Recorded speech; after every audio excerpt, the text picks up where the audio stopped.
အာဆင်နယ်အသင်းနိုင်ပွဲတွေဆက်လက်ဖော်ဆောင်အောင်မဲ့ Premier League ပွဲစဉ်30မင်္ဂလာပါခင်ဗျာ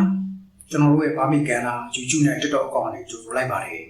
ဒီနေ့ည9:00နာရီပွဲမှာကစားမဲ့ဘန်လီအသင်းနဲ့အာဆင်နယ်အသင်းတို့ရဲ့ပွဲစဉ်ကိုအနည်းငယ်သုံးသပ်တင်ပြသွားမှာဖြစ်ပါတယ်ကျွန်တော်တို့အတွေ့အကြုံဆုံးအသင်းနဲ့မှာဘန်လီအသင်းပါပါတယ်ဘန်လီအသင်းနဲ့တွေ့စဉ်တိုင်းရလက်ကောင်တွေရယူနိုင်လို့ပါနှစ်သိထိတဲ့တွေ့ဆုံမှုရအာဆင်နယ်အသင်းက73ကြိမ်နိုင်3ကြိမ်တည်ကြပြီးဒီချိန်ကရှုံးထားတာပါဘန်လီအသင်းရဲ့နောက်ဆုံး5ပွဲကိုကြည့်2ပွဲနိုင်3ပွဲရှုံးထားပါတယ်နောက်ဆုံး2ပွဲစက်တိုင်းအိမ်ပွဲနိုင်ပွဲပြန်ရှာတွေ့ထားတာပါရထားတဲ့အမက်ဆက်မှတ်မှာလည်း9မှတ်ကသူတို့အသင်းမှာ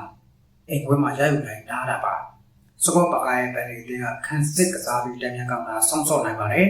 ကျွန်တော်တို့အာဆင်နယ်ဘက်ကိုကြည့်ရင်ဒဏ်ရာပြဿနာအနည်းငယ်ရှိနေပါတယ်တင်နယ်လီဆလီဘာတို့ပါဝင်လာဖို့မတိကျသေးပါဘူးဆလီဘာနေရာမှာမော်စကိုရပါဝင်လာဖို့ရှိပြီးဂျန်နီယာတွေကတော့ပရီးမီးယားလိပုံမှန်ပွဲထွက်လူစင်းနဲ့ပွဲထွက်လာမှာပါ